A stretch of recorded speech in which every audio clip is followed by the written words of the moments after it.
Good afternoon, and welcome to the Yext fourth quarter fiscal 2021 financial results conference call.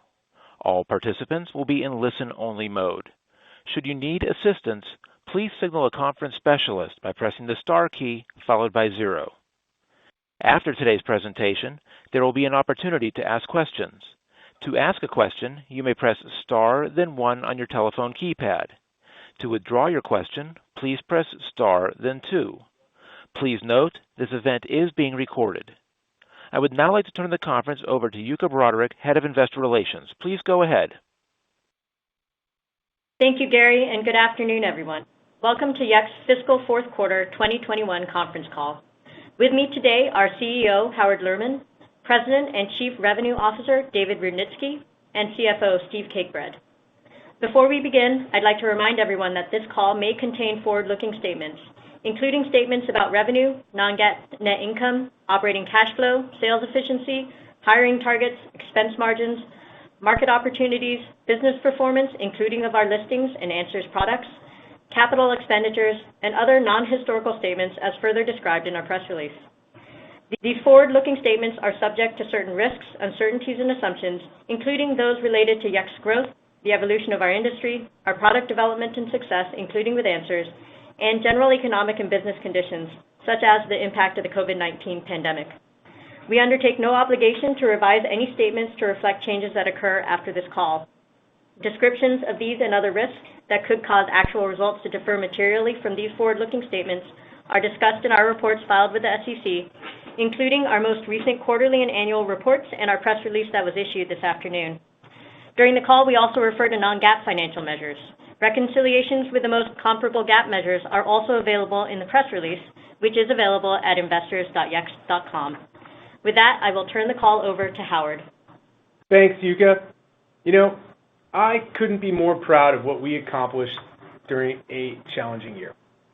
First, despite extraordinary headwinds from location lockdowns that disrupted the core value proposition of listings, its product annually recurring revenue still grew this year.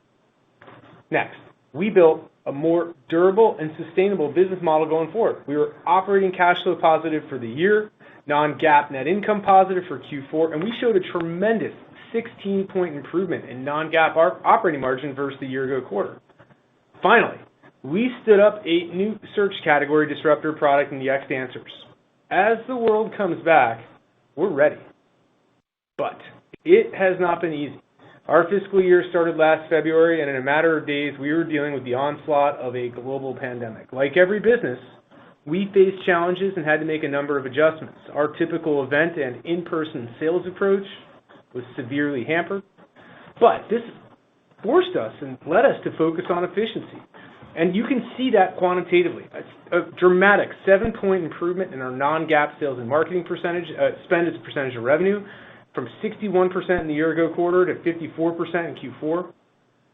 Listings felt the force of the macroeconomic headwinds that brought foot traffic to businesses to a halt. Now, people still search for a lot of important answers that our listing solution provides. These include answers on products and doctors, FAQs, and jobs, just to name a few. This was and still is critical across most industries. But the reality is, seeking information about physical locations, like driving directions or operating hours, has been severely impacted by COVID. In fact, in Q4, Google Maps use for our customers declined over 50% year over year on a per location basis. Now recall, we told you early in fiscal 2021 that 25 to 30% of our total ARR comes from retail and food services, which are heavily location-oriented. And as we know, these industries have still not recovered. I recently took a drive around Aventura, Florida. The popular mall was pretty empty. Shopping centers look like they're at 20% capacity. Parking is always a problem. Despite all of that, ARR for our listings product still managed to grow last year, and that is a sign of its resilience and strategic significance for our customers. Now, meanwhile, we saw strong momentum with our Answers site search product. We closed 130 Answers-led deals in Q4, up from 86 in Q3. And Answers search queries in Q4 grew 16 times the year-ago quarter. This is just the beginning. Keyword search hasn't changed in 40 years. It's a subpar customer experience. It slows businesses down, yet it is still ubiquitous. Companies make huge investments in search, site search, workplace search, e-commerce search, app search, support search. Building these search experiences is expensive. You've got to have a team of experts, and the end result is never good enough when it's keyword search. So keyword search is ripe for disruption. And with Yext Answers, we've invented a better, faster, cheaper search. Why hire a team of PhDs to build a search engine over years that only handles keywords when you can just turn on ours in an hour and have a modern, sleek, natural language search? A search experience that delivers answers, not a bunch of links. We've got extraordinary innovations in search coming out in 2 weeks, including extractive Q&A, document search, a web crawler. I can't wait to show you more about all that. And I look forward to telling you more about it and our vision and how we're going to keep disrupting the huge search category at Investor Day in a couple weeks. We don't know. We don't have a specific date when life will return back to normal. But I'm confident that as industries like retail and food services get back to business, we're going to see our listings product rebound. And meanwhile, our Answer search platform will help us disrupt the huge search category and make keyword search a thing of the past. The founding principle of Yext is that every business and organization in the world ought to be in control of their information online. With our Answers search platform and its incredible, powerful, multifaceted solutions, all powered by our knowledge graph, we are well positioned to achieve this goal. Despite a lot of unknowns, I believe we've set up our company for an extraordinary future. Finally, I'd like to congratulate David Rudnitsky on his promotion to President and Chief Revenue Officer. Unifying our global go-to-market under a single leader makes the most sense as we gear up to disrupt the search category with our better, faster, cheaper Answers search platform. Thanks, Howard. I'm excited to be leading the team as we look to scale Yext to much greater levels in the years ahead. Given a continued challenging environment, we had a solid Q4. We saw renewed strength in EMEA, following a tough beginning of the year due to their strict lockdowns, and a solid second half for mid-market. Our enterprise team fought hard in a tough macroeconomic environment. The total number of Yext Direct customers, which excludes SMB and third-party resale customers, increased 21% year over year to over 2,400. We're introducing a new metric for investors this quarter, which we believe is a good indicator of our business and our progress with larger customers. Our direct customers, excluding SMB and reseller, with ARR over $100,000, totaled 550 at the end of Q4, up 12% year over year. This metric is replacing deals closed after this quarter. In Q4, Yext overall closed 216 new and renewal deals with at least $100,000 of total contract value. This includes 22 deals with more than $1 million of total contract value. We ended the fiscal year with nearly 250 quota-carrying reps, roughly in line with our target of 255. Our new logo signings included La Poste, the French National Postal Service, Endeavor, Casio Computer, and Popeyes. Financial services, including insurance, showed continued strength for the year with upsells from JP Morgan Chase, Liberty Mutual, and Farmers. Other upsell deals during the quarter included United Healthcare Service and Accor Hotels, as well as Panera. We're cautiously optimistic about our opportunities with food services companies when businesses begin to reopen. Renewal deals included AT&T and Luxottica. We continue to see momentum with Answer Site Search. As Howard mentioned, we closed 130 Answers-led deals in Q4, which included the first quarter of significant contribution from EMEA and Japan, following the release of Answers in Spanish, French, Italian, German, and Japanese in the summer and fall. Answer Site Search continues to open up the door with use cases and significant opportunity with new companies that we haven't sold to previously. I want to tell you a little bit about our six-figure deal with CoinMover this quarter. CoinMover runs a network of cryptocurrency ATMs, providing its customers with a simplified and safe experience for buying and selling digital currencies. They wanted to make sure the customers could find the right information about CoinMover across the internet. So they bought Answers to answer customer questions on CoinMover's website, and they bought Listings to provide information about their network of physical ATMs in New England and the Pacific Northwest. CoinMover is seeing tremendous value from our partnership with us. They're seeing a significant boost in their website engagement and conversion rate by leveraging Answers on the site. And in the past 90 days, Yext has driven an 83% increase on their Google search impressions and a 41% increase in Get Directions clicks. We're pleased to be partnering with a company in this rapidly growing space. I've never been more optimistic about Yext's long-term future than I am right now. We have a great team and a platform that drives demand from a diverse group of clients and prospects worldwide. We believe we are well positioned to capture that demand as it materializes. I couldn't be more excited about the opportunity ahead and the team fueling our growth. With that, I'll turn the call over to Steve. Hey, thanks, David. As Dave said, we had a solid quarter. Revenue above our guided range, achieving break-even for the first time ever on a non-GAAP EPS basis, positive operating cash flow, and continued improvement in sales and marketing efficiency. I just want to thank the finance and IT teams for executing incredibly well and delivering these results in a challenging work environment and setting us up for economies of scale as the economy recovers. We're really well positioned for growth going forward. Our fourth quarter revenue grew 13% year over year to $92.2 million. Fiscal year 21 revenue grew to $355 million, which is an increase of 19% over last year. Unearned revenue increased 8% year over year to $192 million. And annual recurring revenue, or ARR, at the end of Q4 was $354 million, and that's up 8% year over year from the year ago quarter. Our trailing 12-month net dollar-based retention, which excludes our small business customers, was 102%. And our trailing 12-month net dollar-based retention for direct, which also excludes small business and our third-party reseller customers, was 103%. Our retention in Q4 was impacted again by muted upsells in this tough macro environment. Before turning to margins and expenses, I'd just like to note that I'll be discussing non-GAAP results unless I otherwise say, and we provided, as Yuka has mentioned, a reconciliation of GAAP to non-GAAP financials in our earnings release. So Q4 gross margins were 78.4% this quarter. That compared to 75.7% in the year-ago quarter. This increase in margin was primarily driven by leverage on employee costs and publisher fees, and was partially offset by higher data center costs.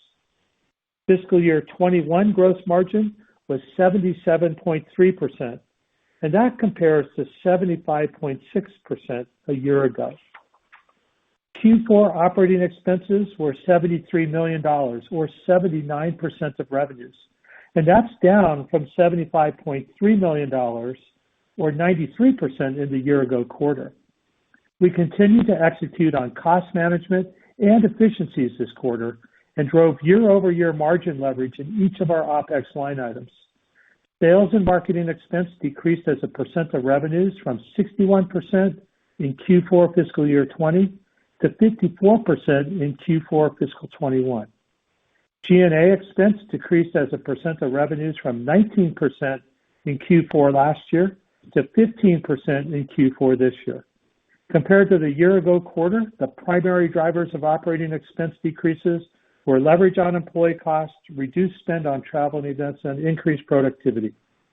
Fiscal year 21 operating expenses were $296 million, or 83% of revenue.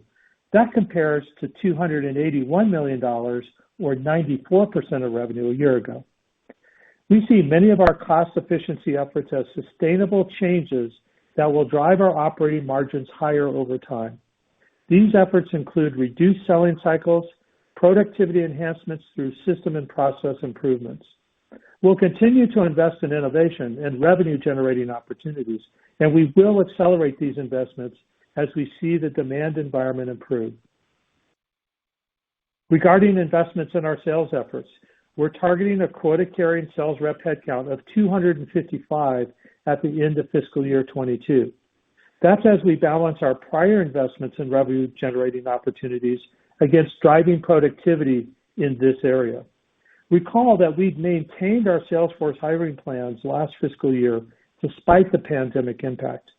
This fiscal year, we plan to take advantage of that capacity, and as we see the macroeconomic environment improve, we will begin to accelerate our investments in quota-carrying headcount. Q4 net income was $94,000, and as a result, we have recorded our first ever quarterly net profit. This compares to a loss of $13.7 million in the year-ago quarter. Our Q4 net profit per share of break-even compares to a 12-cent loss year-ago quarter as well. In Q4 fiscal year 21, our net loss on a GAAP basis was $18.3 million, and Q4 fiscal year 21 GAAP loss per share of 15 cents. Cash and cash equivalents were $230 million at the end of the fiscal year 21, compared to $256 million at the end of fiscal year 20. This is a strong result given the $61 million in facilities CapEx we incurred in fiscal year 21. We continue to believe our balance sheet is strong and positions us well to weather the current economic environment and provide resources for investment in future growth.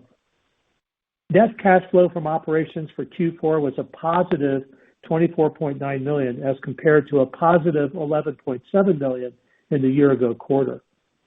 For fiscal year 21, net cash flow from operations was a positive $1.2 million. That compared to a negative $30.8 million a year ago. We believe we will continue to run at least break-even operating cash flow on a full-year basis going forward from here on out. CapEx was $11.2 million. That compared to $4.5 million a year ago, and CapEx for fiscal year 21 was $65.1 million, of which $60.6 million was related to our building projects in New York, Washington, D.C., Tokyo, and Paris. These projects are now nearly complete, and we expect remaining CapEx related to these projects to be about $8 million, with most of that to occur in Q1. Once these building projects are completed, we expect to return to our more modest levels of CapEx spending as a percent of revenue, more similar to our historical levels. Now let's turn to our outlook. We expect Q1 revenue to be between $87 million and $89 million, and we expect non-GAAP net loss per share to be between 5 cents and 7 cents. We will have and expect a weighted average basic share count of approximately 125.4 million shares in Q1. As we came through Q4, we saw a continuing softness with the new and existing customers given pandemic-related business pressures. Until we see positive changes in the economy, we will manage the business as we did this past year. We'll focus on driving cost efficiencies and sales productivity. However, once we see positive improvements in the economy, we will invest into the available growth opportunities that are afforded us. For full year fiscal 22, we expect revenue of between $375 million and $380 million. Our non-GAAP loss per share range is expected to be between 17 and 22 cents.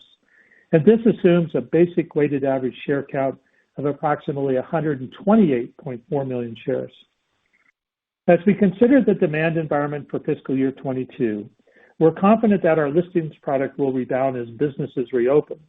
But the visibility on the timing of the reopening remains limited. And as such, we are not including improvements in the demand environment in our fiscal year guidance. We are basing our guidance on the business conditions we see for ourselves and our customers currently, with the macroeconomy, which remains sluggish, and customers who remain cautious. We are well positioned for when the business environment improves, and especially for the long term. We are excited to push forward with our expansion into various areas of search, with expanding products and features driving a broadening set of solutions we can sell on our Answer Search platform. To wrap things up, we are pleased with our resilience in Q4 and overall for fiscal year 21, given the challenging environment of our products. We nimbly took action to support our employees, refocus our sales efforts, accelerate our search innovation, and drive efficiencies. We're poised to grow when the macro environment improves. With that, I'll turn it over to Yuka. Thanks, Steve. Before we move along to Q&A, we'd like to invite you to register for our Investor Day on Wednesday, March 17th, 2021. Please go to investors.yext.com for more details. Joining the Q&A session will be CEO Howard Lerman, President and Chief Revenue Officer David Rudnitsky, and CFO Steve Cakebread. Gary, can we please open to questions? We will now begin the question and answer session. To ask a question, you may press star, then 1 on your telephone keypad. If you are using a speakerphone, please pick up your handset before pressing the keys. To withdraw your question, please press star, then 2. At this time, we will pause momentarily to assemble our roster.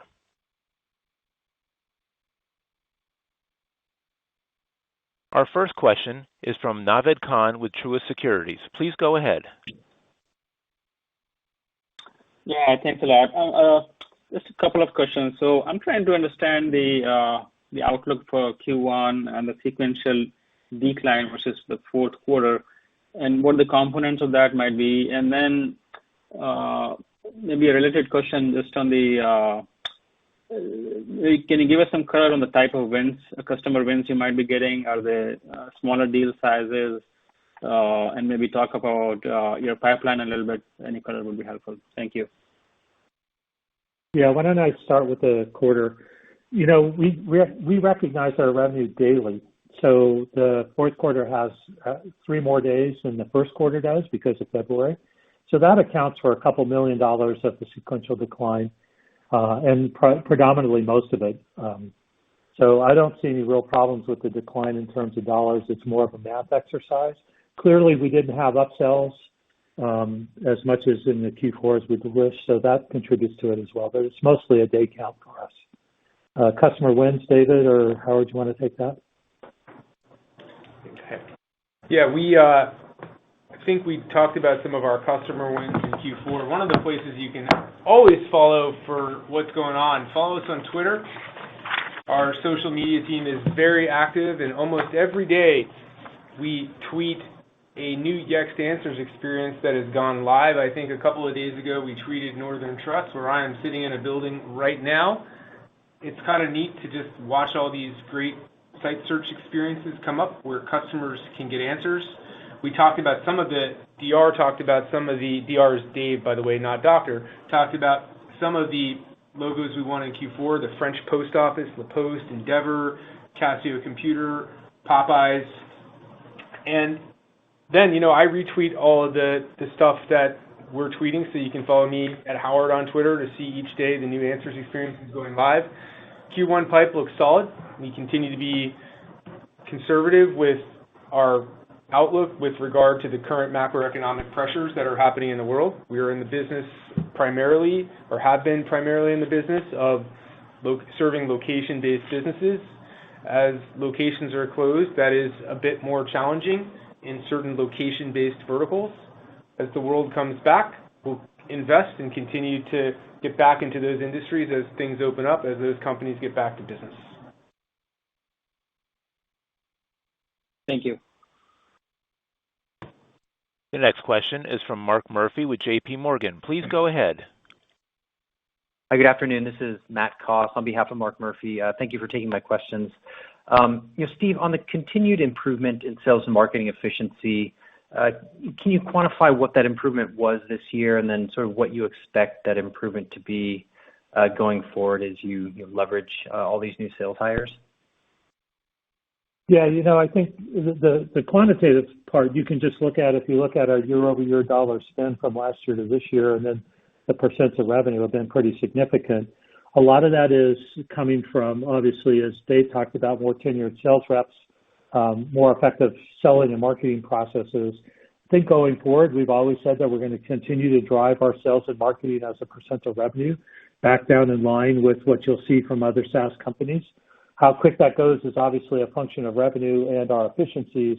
So I don't really have a time frame there, but I think you'll see it continue to decline over the next couple of years till we get in line with companies in our same size and space.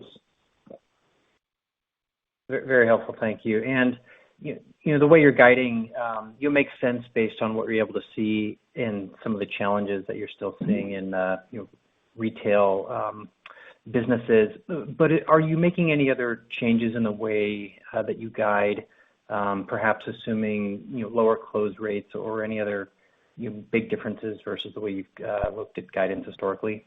If you go back and look at how we guided Q3, and it's a similar stance.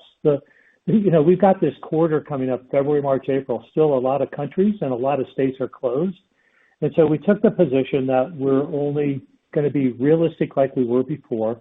As I said in the prepared comments, we're not looking or anticipating any openings at this point in time. I think customers, as David talked about, you're seeing us get a lot of interest and a lot of opportunity. But as we said in our retention, upsells aren't happening to the extent that we think they should, and we think that's a lot to do with macroeconomics. And while there's a lot of people interested, there's still people being very conservative with how they spend their money till they see, not just the light at the end of the tunnel, but they're at the end of the tunnel. So, I think it's stay tuned. I think all of us feel more optimistic about the future with vaccines, et cetera, but the world economy's got to start to come back. And that's certainly going to be, timing is something we just can't predict right now. Very fair. Thank you very much. The next question is from Stan Zlotsky with Morgan Stanley. Please go ahead. Mr. Zlotsky, your line is open on our end. Perhaps it's muted on yours.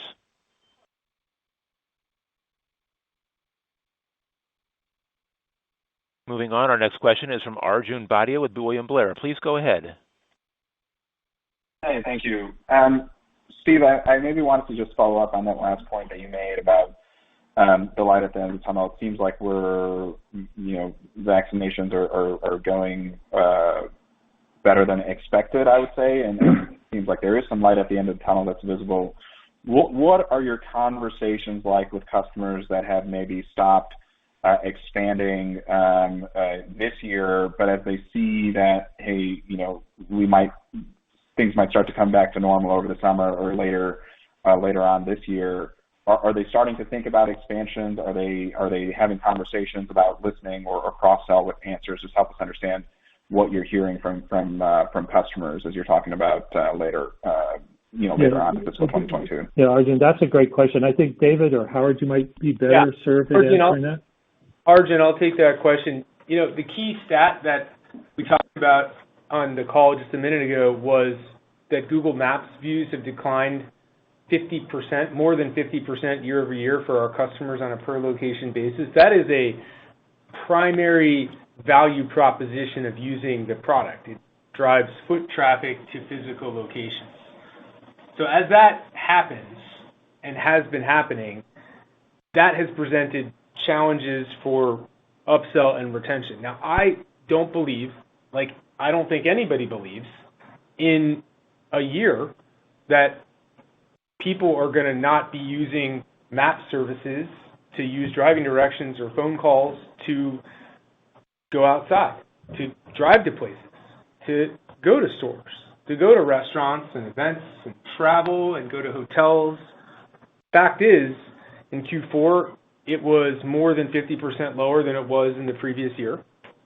And looking forward, we have not seen quantitative evidence of a recovery, though, like you, we remain optimistic when you read the news that it could happen, but we're just not going to put it into our outlook until we can quantitatively see it.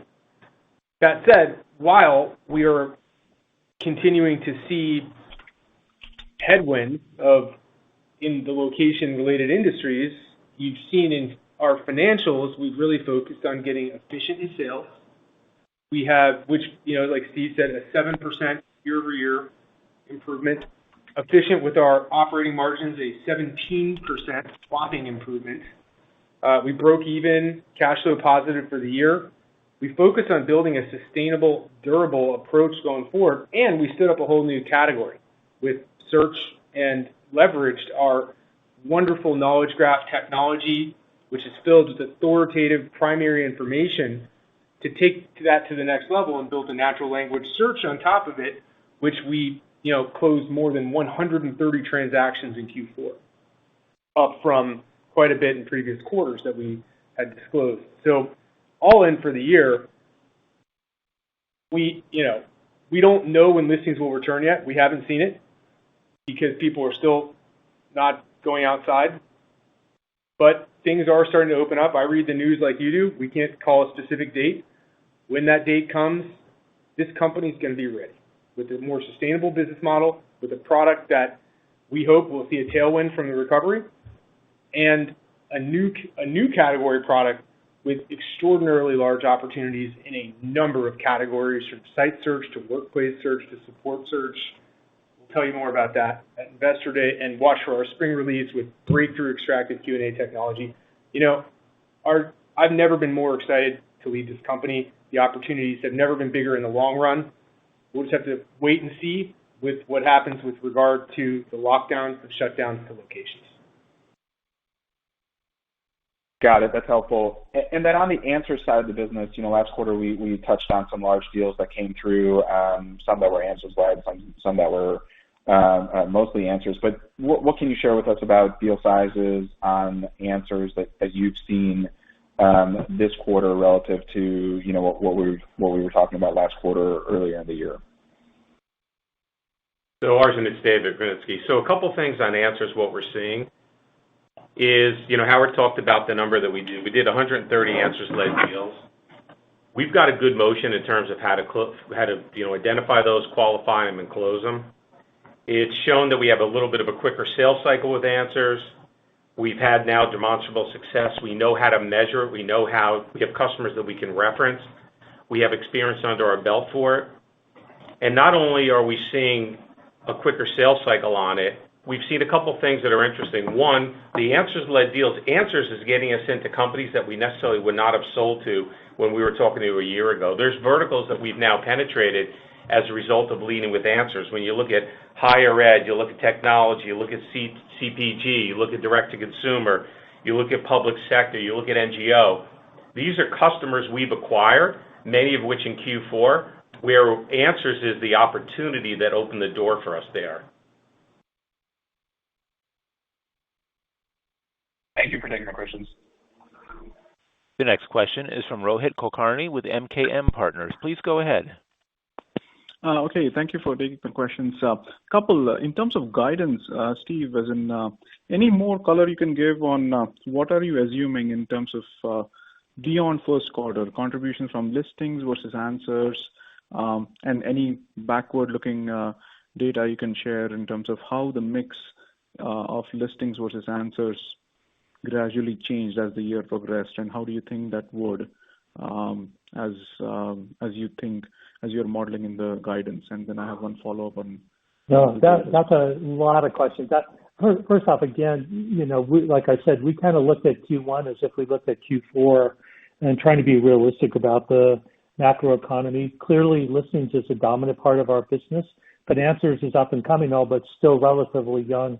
And so growth rates and numbers look, while big, are still small relative to our installed base. So when we look at that, we've said numerous times we think listings will come back, but we don't see them soon. So I can't really give you a mix issues. And keep in mind, we sell a solution. So a customer may come in to talk to David about answers, but start with listings or vice versa. So it's not really, we're not really able to give you information about mix at this point. We can look at installed base after the fact, but that I'll just tell you is still predominantly listings business, because that's what we started with and have been selling listings for over 5 years now. So can't help you on those particular numbers. We'll have a little bit more information at Analyst Day. But again, Answers is a new product that you typically get to sell those new products as you get into this. So I think it's been muted only because of the macroeconomics. And so we'll look and see as the economy starts to turn around the uptake on Answers. But clearly listings should start to come back as well. And anticipating that mix shift is going to be pretty hard. Okay. And just on sales and kind of self-service way of selling, as well as partner-led selling, be it Adobe or likes like that. Any updates? Anything noteworthy? I know you have mentioned both of them as new channels that could help drive leverage going forward? Well, I think you quantitatively can see 7-point improvement year over year in sales and marketing. And remember, all of our reps were grounded this year and selling over Zoom, and we classically held events and dinners, and we didn't do any of that this year.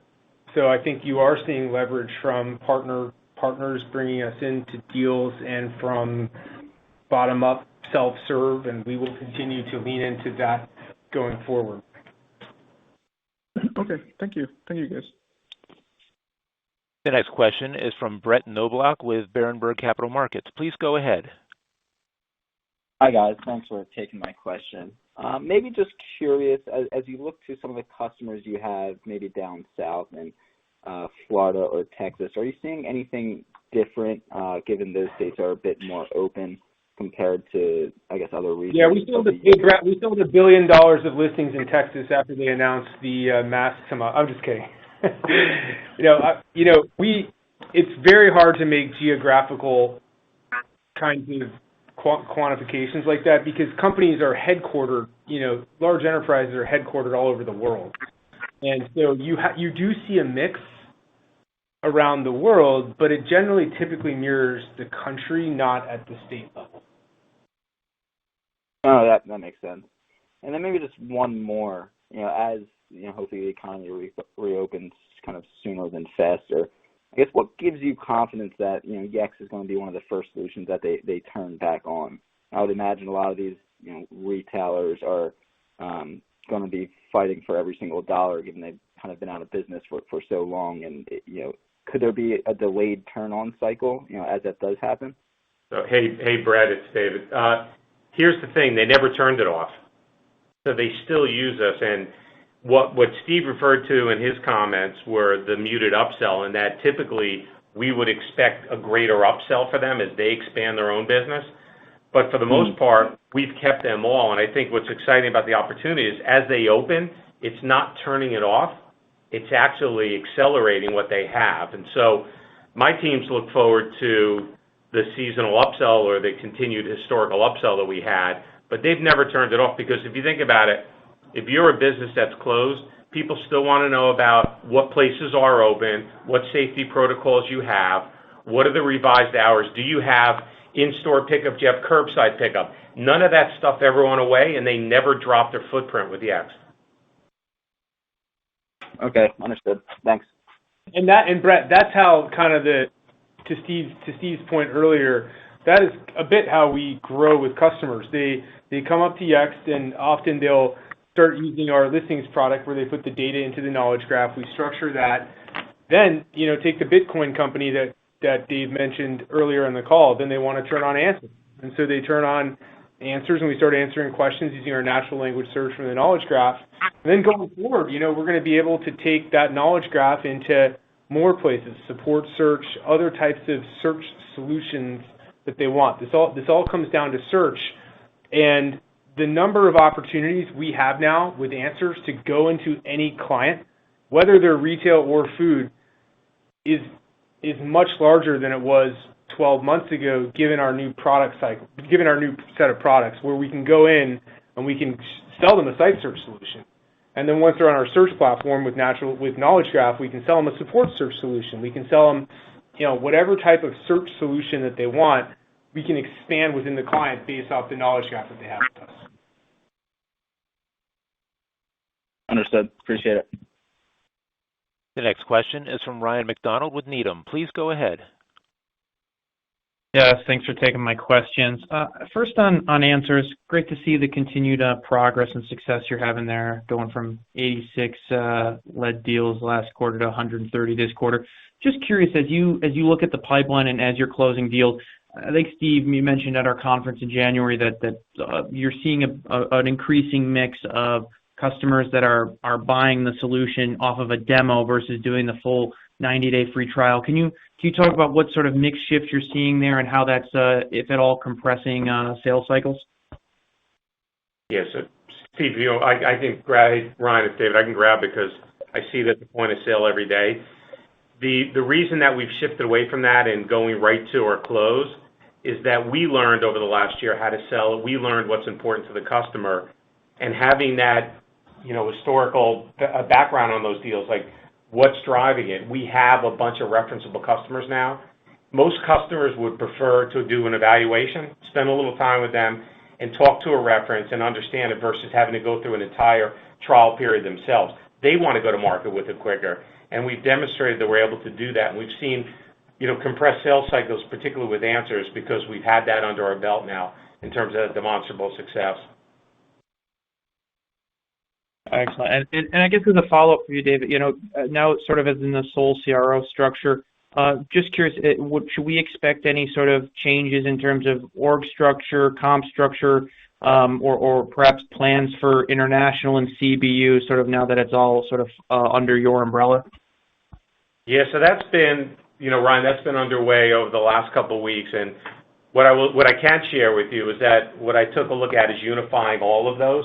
So when you talk about international, you talk about North America, you talk about CBU, they have come together now under this idea of one Yext in terms of really having as many common things as we can to scale the business. I have every Friday, I have all the leaders every Friday on a call with me, and what we're looking at is developing a playbook that's the best of the best. There are nuances in the different theaters, there's nuances in the different lines of business, but there's a lot of things that I want our teams to do collectively to scale the best practices across the universe.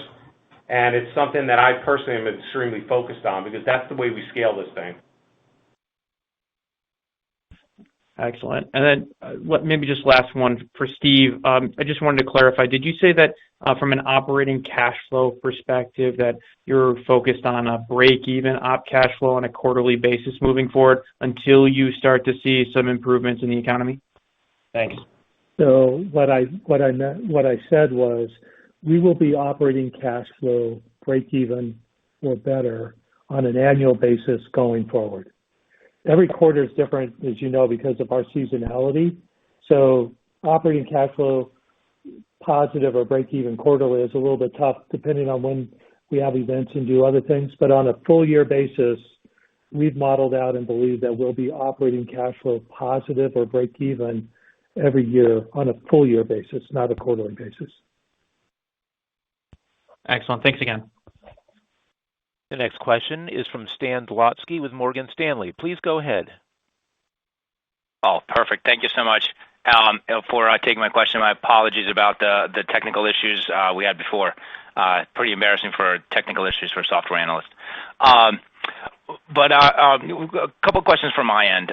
Maybe just on the Answers product. Clearly, you guys are seeing momentum with Answers and the 130 Answers-led deals in the current quarter. When do you think you would get to a point where Answers gets to be material enough as a portion of your overall business to kind of take over the growth baton from some of the other products that you have in the market today? Dan, I'll take that.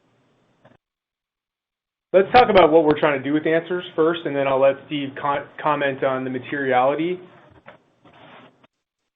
Everything we do at Yext stems from the technology that we went out with on our roadshow 3.5 years ago, which was our Knowledge Graph.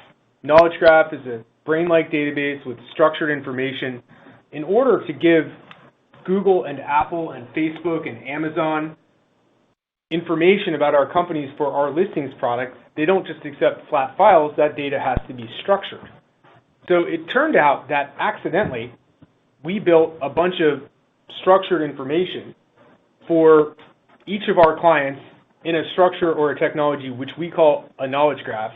And our knowledge graph is what makes natural language search possible. Every other search engine out there, except Google, by the way, but every other search technology company out there uses index-based search to crawl sites and assemble an index, and then has a single algorithm that gives you a set of links back.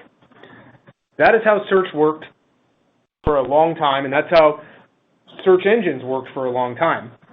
And Google took things to the next level by building natural language search on top of a knowledge graph, but in order to give an answer back, you have to have a database to contain the answer. And so we built the database first, or knowledge first, whereas every other search engine is algorithm first, because when you're searching or trying to find a ton of content and you want to find a spot in a ton of content, you need to find the place among a number of links and rank those results. So that was all about the algorithm. So every other search engine out there that's keyword based or keyword search is algorithm first, whereas the Yext is knowledge first. And as a consequence of that, we can employ multiple algorithms, kind of like a Google search engine results page that when you search for anything now, you have, if you search for Morgan Stanley, 6, 5, 8 different snippets on a page. And those are all coming back from different types of algorithms executing simultaneously, many of them from a knowledge graph. And so I give you this little bit of backstory just because of the fact that when we look at our opportunity with answers, it's not like listings and answers. Yeah, there's product SKUs for it, but it's all still in this search solution. It all starts with the data. Listings is all about structured data. The knowledge graph is the database that holds that structured data, and answers is the natural language search layer on top of it.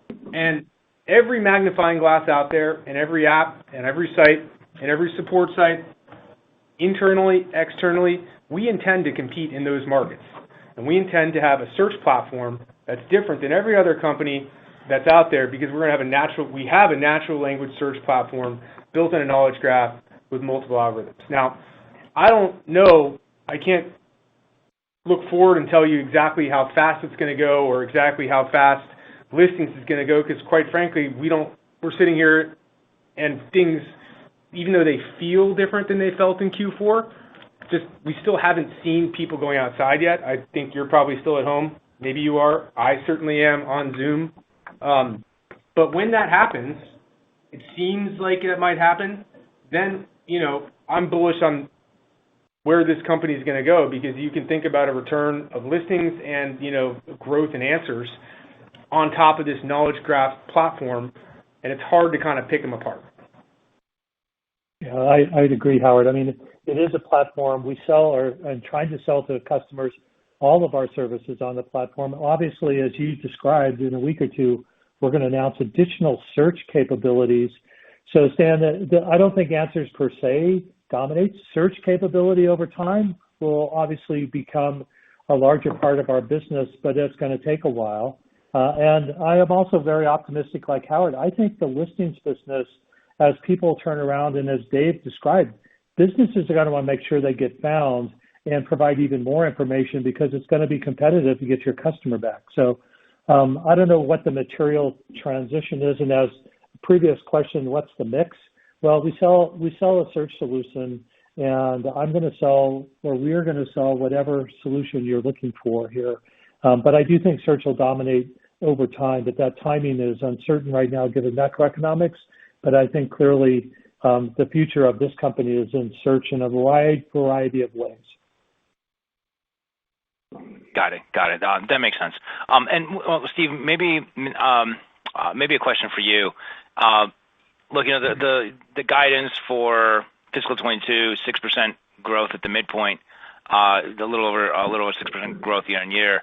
I do appreciate the focus on cash flow on an annual basis, staying in break even or better moving forward. But what about on the operating income side, and on the operating margins? Given the growth of the business, should we be looking for more profitability, out of the income statement, and just to really help to balance the growth versus margin equation just a little bit better?